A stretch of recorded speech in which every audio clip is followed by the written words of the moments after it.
Vassal में चीनी दूतावास से 1,35,00,000 रुपए का अनुदान प्राप्त हुआ था। नेहरू जी के प्रेम के कारण सुरक्षा परिषद में भारत की स्थायी सदस्यता बलि चढ़ गई। ये दोगला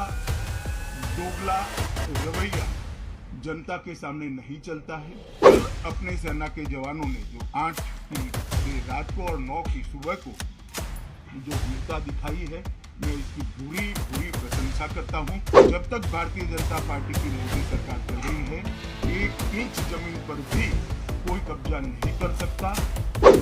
प्रश्नकाल को विपक्ष के द्वारा चलने नहीं दिया गया। समूचा विपक्ष और विशेषकर कांग्रेस पार्टी के इस प्रयास की मैं घोर निंदा करता हूं। अरुणाचल में 8 की देर रात और 9 की सुबह घटी घटनाओं का हवाला देते हुए विपक्ष ने बहुमूल्य प्रश्नकाल को स्थगित करवा दिया। इसका कोई औचित्य इसलिए नहीं था कि पार्लियामेंट्री अफेयर्स मिनिस्टर ने स्पष्टता से कह दिया था कि 12 बजे इस देश के रक्षा मंत्री श्री राजनाथ सिंह जी इस विषय पर सदन के सामने अपना बयान रखेंगे। जब बयान रखने की बात कर ही दी तो इसका कोई औचित्य नहीं था। मुझे भी थोड़ा आश्चर्य लगा। फिर मैंने प्रश्नकाल के सूची को देखा तो 5 नंबर का प्रश्न देखकर मैं इनकी चिंता समझ गया। 5 नंबर के प्रश्न है राजीव गांधी फाउंडेशन के FCRA रजिस्ट्रेशन को रद्द करने के बारे में। अब उन्हीं के कांग्रेस के ही सदस्य के द्वारा ये प्रश्न पूछा गया और जवाब में बहुत स्पष्ट था। अगर तो मौका देते तो मैं सदन के पटल पर भी बताता कि राजीव गांधी फाउंडेशन को 2005-6 और 2006-07 के वित्तीय वर्षाल में चीनी दूतावास से 1,35,00,000 रुपए का अनुदान प्राप्त हुआ था। चूंकि FCRA के कानून और उसकी मर्यादाओं के अनुरूप नहीं था, तो नोटिस देकर पूर्णतया कानूनी प्रक्रिया का अनुपालना करते हुए गृह मंत्रालय ने इसका रजिस्ट्रेशन रद्द किया था। फाउंडेशन ने अपना रजिस्ट्रेशन सामाजिक कार्यों के लिए करवाया है और ये जो राशि चीनी दूतावास से मिली, इसका उपयोग भारत चीन संबंधों के विकास पर शोध करने के लिए ये पैसा दिया गया। अब मैं कांग्रेस पार्टी को पूछना चाहता हूं कि इन्होंने शोध तो जरूर किया होगा।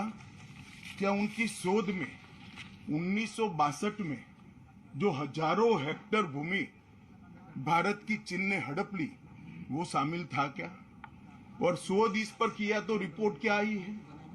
नेहरू जी के प्रेम के कारण सुरक्षा परिषद में भारत की स्थायी सदस्यता बलि चढ़ गई। इस विषय को उन्होंने शोध का विषय बनाया था क्या? और अगर बनाया था तो इसका नतीजा क्या हुआ? जिस वक्त गलवान के अंदर हमारे सेना के वीर जवान चीनियों से भिड़ रहे थे, उस वक्त चीनी दूतावास को अधिकारियों को कौन रात्रि भोज दे रहा था? वो उनकी शोध का विषय था क्या? अगर था तो उसका नतीजा क्या हुआ? जब उनकी सरकार थी तो 2006 में भारत में चीन के दूतावास ने पूरे अरुणाचल और पूरे नेपाल पर दावा कर दिया। वो उनकी शोध का विषय था क्या? अगर शोध हुई तो उसका नतीजा क्या हुआ? 25 मई 2007 को चीन ने कांग्रेस के ही मुख्यमंत्री दोरजी खंडू को वीजा देने से इनकार कर दिया, क्योंकि ये तो हमारा ही हिस्सा है अरुणाचल। ये भी शोध किया गया क्या?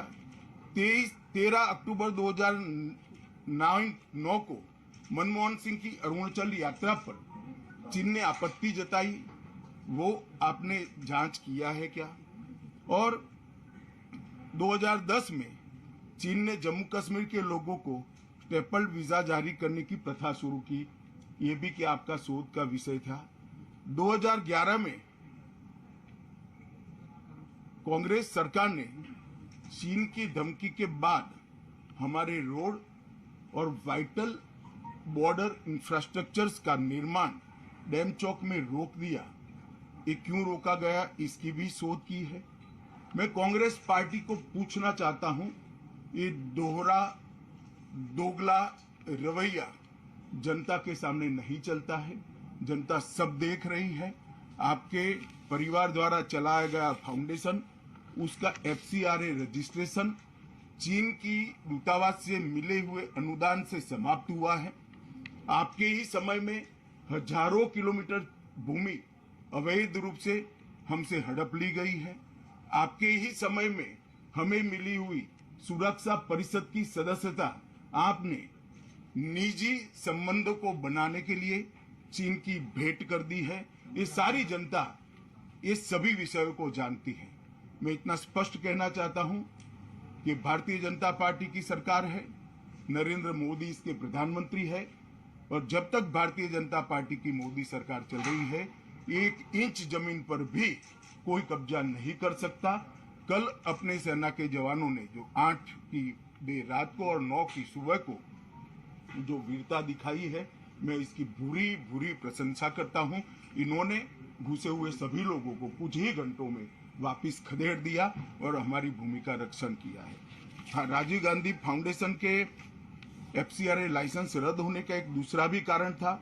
इस्लामिक रिसर्च फाउंडेशन की, जिसका प्रणेता जाकिर नायक है, जाकिर नायक को पूरा देश जानता है, उनसे भी 7 जुलाई 2011 को 50 लाख रुपया राजीव गांधी फाउंडेशन ने प्राप्त किया था। मैं पूछना चाहता हूं, राजीव गांधी फाउंडेशन के कर्ता धर्ता जो कांग्रेस की फैमिली पार्टी है उसी के सदस्य हैं, तो आपको ये पैसा जाकिर नाइक ने किस मकसद के लिए दिया था, इसकी भी स्पष्टता देश की जनता के सामने होनी चाहिए।